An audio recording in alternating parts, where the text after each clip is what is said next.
Hello students, today we are going to see a new lesson 1.7.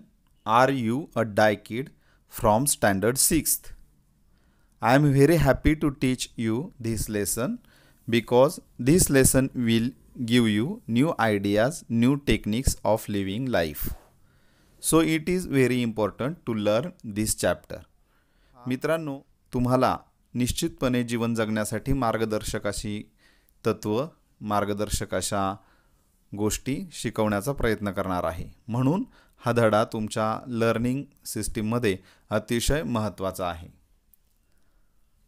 You can read one new word from this chapter, that is die.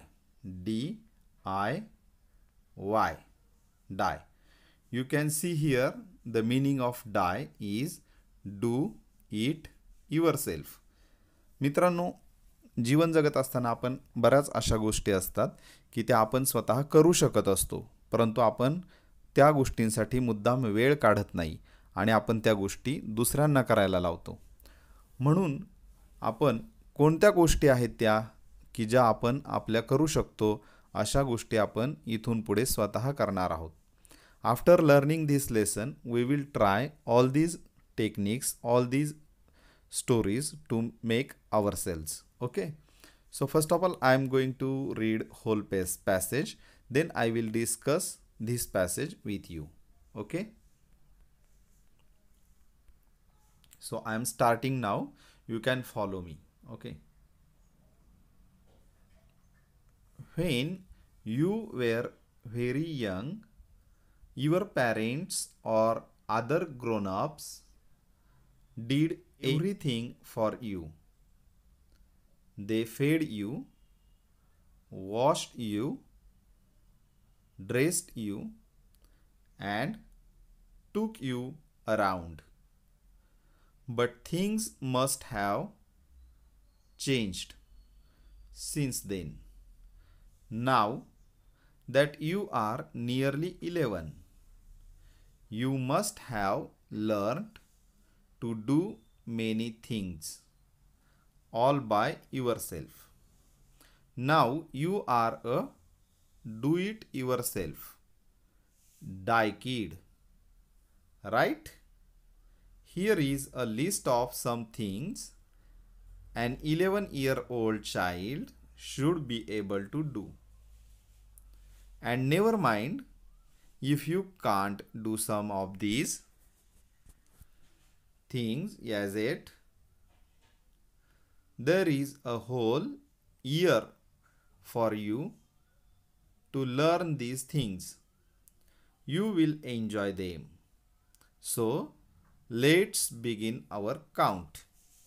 मित्रांनो, अगदी शब्दशः मी याचं भाषांतर तुम्हाला सांगणार नाही, परंतु यातून नेमकं काय सांगायचं आहे ते मी तुम्हाला सांगतो. पहा की जेव्हा तुम्ही लहान होता, when you were a very young, की तुम्ही खूप लहान होता त्यावेळेस तुमचे आईवडील तुमची काळजी घ्यायचे, तुमच्या घरातली मोठी माणसं काळजी घ्यायचे. कोणती काळजी घ्यायचे?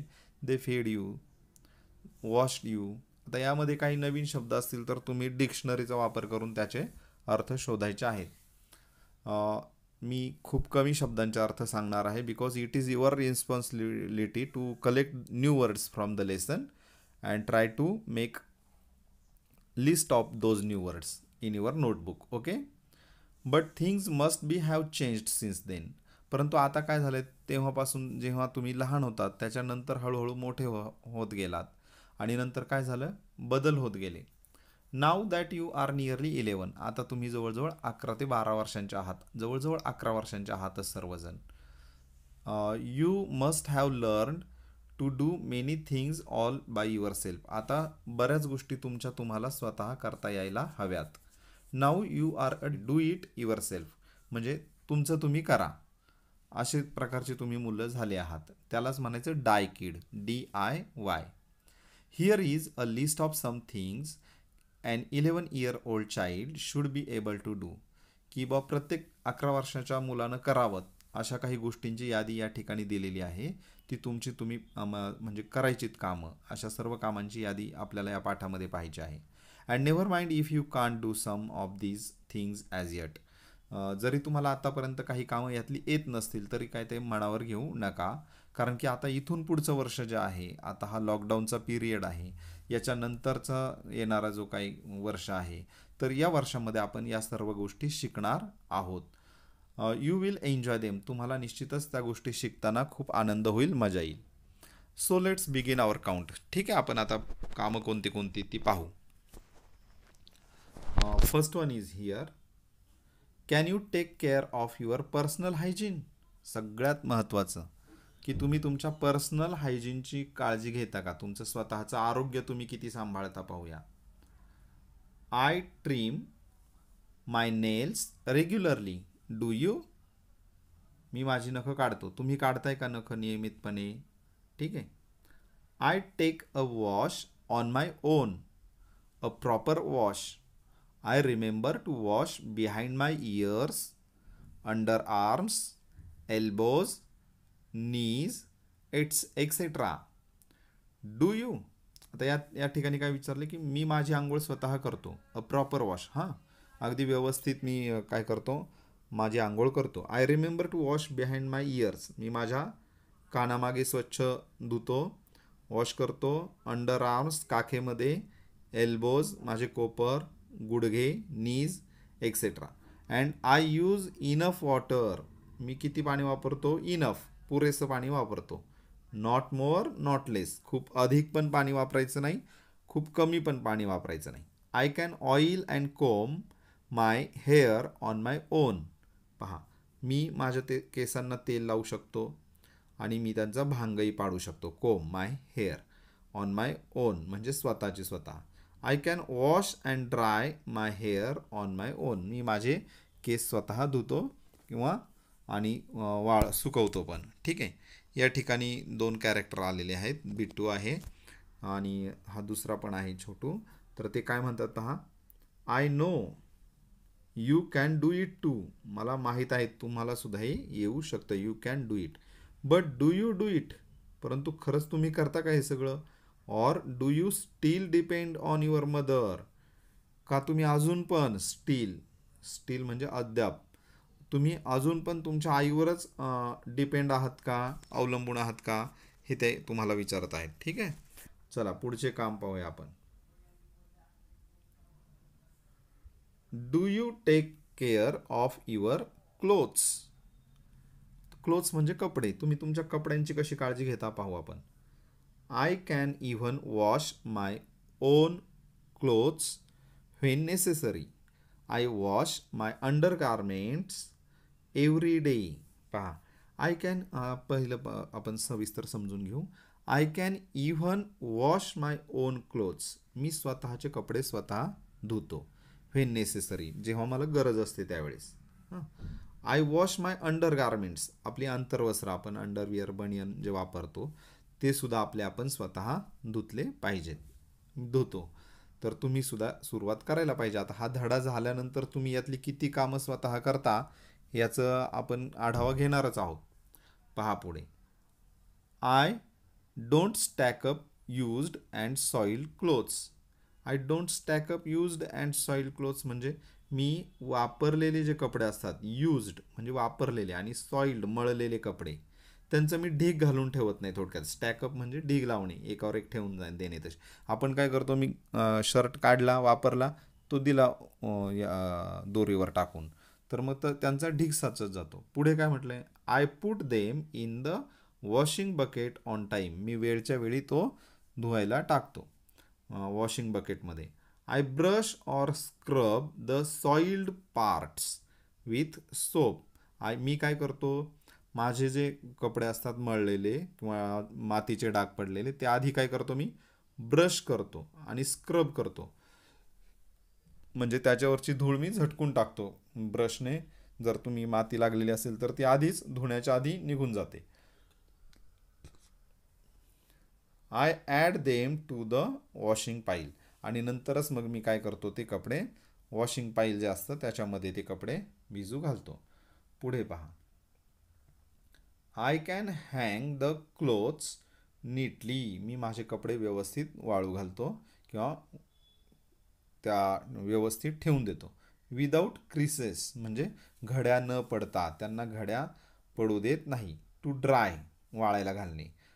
द क्लोथ्स लाईन कपड्यांची जी दोरी असते ना त्याला क्लोथ्स लाईन म्हणतात, त्याच्यावर मी ते कपडे व्यवस्थित वाळू घालतो. I can fold all clothes neatly आणि वाळल्यानंतर मी सगळे माझे कपडे व्यवस्थित घड्या घालून ठेवू शकतो. इथे कपड्यांचं चित्र दाखवले पहा. I can fold all clothes neatly. Okay. Actually, I am speaking Marathi here because of your understanding. I can speak English only, but if I am speaking English, then probably is that you can't understand, and if you can't understand, then there will be no result of our learning. Okay, so that I am speaking Marathi also here because of you. I will try to use very simple English when speaking with you. Okay. If you have any difficulty, you can always ask me. Okay. Now next page. Here is the next page. Can you swim? तुम्ही पोहू शकता का? पहा बरं का, ही list करायची तुम्हाला. त्यानंतर त्यात काय दिलंय पहा आता. One by one we will see. I can swim in a swimming pool. Swimming पूलमध्ये मी पोहू शकतो. I can swim in a well. मी विहिरीमध्ये पोहू शकतो. I am going to learn free style swimming this year. मी ह्या वर्षी काय शिकणार आहे? Free style swimming. You can search this type of swimming on YouTube also. There are so many videos. You can ask them to show freestyle swimming. You will get that video. Then you can watch that video on your mobile. Okay. Now next point. Can you ride a bicycle? पहा तुम्हाला bicycle चालवता येते का? Can you ride a bicycle? I learned to ride a bicycle when I was 8 years old. मी 8 वर्षाचा होतो तेव्हाच bicycle चालवायला शिकलेलो आहे. I am learning to ride a bigger bicycle. मी काय शिकत आहे आता? मी मोठी सायकल चालवायला शिकत आहे. I am going to learn it in the vacation. मी आता शिकणार आहे. कधी शिकणार आहे? In the vacation. जेव्हा सुट्टी लागेल तेव्हा सुट्टीमध्ये शिकेल. ठीक आहे. आता तर ह्या ज्या गोष्टी आहेत सर्वच तुम्हाला येत असतील असं अपेक्षित नाही. Some of the things that you cannot do but nowadays you can learn because we have corona epidemic and because of this situation we have very big vacation, big holidays, so that we can make profit of this thing. We can learn new thing always. Okay, so we are seeing next. Here is the one dog is there and Mia is there. I think cat is there. Okay, what they are speaking we can see. How about you? हे कोण सांगतायत? हे प्राणी सांगतायत. तुमचे जे मित्र आहेत ना, आपण ताराचे फ्रेंड्स पाहिले, तर हे फ्रेंड्स सांगतायत तुम्हाला हे मला येतं, मला ते येतं, तुम्हाला येतंय का असं ते विचारतायत. हा इथे पहा, हा पण छोटू सांगतोय. काय सांगतोय? I can ride my bicycle without the balancing wheels. त्याने साईडचे बॅलन्सिंग व्हील्स दाखवलेत पहा तिथे. बॅलन्सिंग व्हील्स शिवाय सुद्धा तो ती सायकल चालवू शकतो. Okay. Now next page. Okay, next points. सनचं चित्र दिलं पहा तिथे. You should care for at least one plant. तुम्ही साधारण एका तरी झाडाची काळजी घेतली पाहिजे. You know that trees are very important for human life. Okay, they are providing oxygen, they are absorbing carbon dioxide from the atmosphere, and so they are cleaning our atmosphere, I think, and they are providing oxygen to all of us. So you can see here, first point, my aunt gave me this little plant. माझ्या मावशीने मला हे काय दिलंय? छोटंसं झाड दिलंय. मिठू is there. You can see the picture of Mithu. Then next point, I water it every day. मी त्याला पाणी घालतो. वॉटर म्हणजे वर्ब म्हणून पण काम करतो हा शब्द, water. I loosen the soil around its roots from time to time. मी काय करतो? त्या झाडाची जी मुळं आहेत त्यांच्या भोवतीची, ज्या झाडाभोवतीची जी माती आहे ती काय करतो? लुझन करतो, सैल करतो. का? त्यामध्ये हवा जावी, पाणी जावं व्यवस्थित म्हणून. पुढे, I add a little compost to it every 2 to 3 months. 2 ते 3 महिन्यातून मी एकदा काय करतो? त्याला कंपोस्ट खत टाकतो. You can find this preparation, how to prepare compost, you on YouTube also. You will get new video from that YouTube, how to make compost. Okay. Compost खत कसं तयार करायचं याची माहिती तुम्ही घ्या आणि तयार करा आणि घरच्या रोपांना झाडांना घाला. पुढे, can you dress up for a special occasion on your on. आता ही एक फ्रेज आहे पहा. ऑन युअर ओन म्हणजे तुमचं तुम्हाला येते का थोडक्यात. ऑन युअर ओन तुमचं तुम्ही. आणि ओकेजन म्हणजे काय, इथे शब्द आहे पहा. ओकेजन म्हणजे समारंभ. तर तुम्ही एखाद्या समारंभाला जायचंय तर मग लगेच आईकडे जाता का, आई घाल ना मला कपडे हे. पप्पांना म्हणतं का, पप्पा माझा भांग पाडा ना. म्हणजे तर तुम्ही आता मोठे व्हायला लागला आहात ना, म्हणून स्वतःची कामं स्वतः करणं अपेक्षित आहे. Can you dress up for a special occasion. एखाद्या विशेष समारंभासाठी चालला आहात तर तुमचं तुम्ही तयार होता का. पहा हे काय सांगतात पहा. When I was in standard second my father help me. इथे सेकंड म्हणायचं पहा, म्हणजे इथे आपण स्टँडर्ड 2 म्हणलं गेलं माझ्याकडून. When I was in standard second my father help me. जेव्हा मी दुसरीत होतो किंवा दुसरीत होते तेव्हा माझे वडील मला मदत करायचे. But now I can dress up on my on. पण आता मी मात्र माझे मी कपडे घालते. Even for a special occasion. अगदी एखादा विशेष समारंभ असेल तरीसुद्धा माझे मी कपडे घालते. इथे पहा ही मुलगी पहा इथे काय म्हणते. ती म्हणते, are you presentable when you visit someone else. आता याचं पहा, चेहऱ्याला काहीतरी माती लागली, पतंग फाटलाय, दोरी तुटली, कपड्यावर कशाचे तरी डाग आहेत, याचं वर्णन करतो मी. मग ही त्याला म्हणते, आर यू प्रेझेंटेबल. एखाद्या ठिकाणी चाललायस तर छान तयार झालेला आहेस का तू. प्रेझेंटेबल दर्शनीय थोडक्यात. असा चांगला तयार झालायस का. इथे ताराबाई म्हणते, काय म्हणते पहा. ती म्हणते, I love my plant love sunlight. हेच वरच्या पॅसेजच्या संदर्भामध्ये ते वाक्य होतं. तिने ते झाड लावलंय, त्याला फुलं पण आली छान. आणि ती म्हणते की माय प्लांट लव्ह सनलाईट. माझ्या प्लांटला काय आवडतं. सनलाईट, सूर्यप्रकाश. आणि मग सूर्यप्रकाशामध्ये आपण झाडं लावली पाहिजेत. Okay. Shall we move forward. Okay. These pages here is the next point. Can you convey an oral message to someone correctly. Can you convey म्हणजे पास करणे, पुढे देणे. and oral म्हणजे तोंडी, मेसेज म्हणजे संदेश. एखाद्याला तुम्ही देता का तोंडी संदेश, असं त्यांनी विचारलंय. का आपल्याला आई वडिलांनी कधी कधी एखादं काम सांगतात की हा निरोप त्याला दे, तर त्यावेळेस तो निरोप तुम्ही किती व्यवस्थित देता. मिठूचं चित्र आहे इथे पहा, मिठूचा डायलॉग आहे हा. इथे सांगितलं पहा, right a recent message that you past. एवढ्यात तुम्ही कोणाला काही निरोप दिलाय का, तर तो काय करा सांगा, असं ते म्हणतायत. You past. ॲट होम, घरी कोणाला निरोप दिलाय का. इन स्कूल, शाळेत कुणाला दिलाय का. बिटवीन फ्रेंड्स, मित्रांच्यात कुणाला काही निरोप दिलाय का. आणि मेसेज म्हणजे निरोप. You may write the message in your mother tongue. तुम्ही तो जर मेसेज दिला असेल तर तो तुम्ही तुमच्या मदर टंग मध्ये सुद्धा लिहू शकता. ओके. Now next.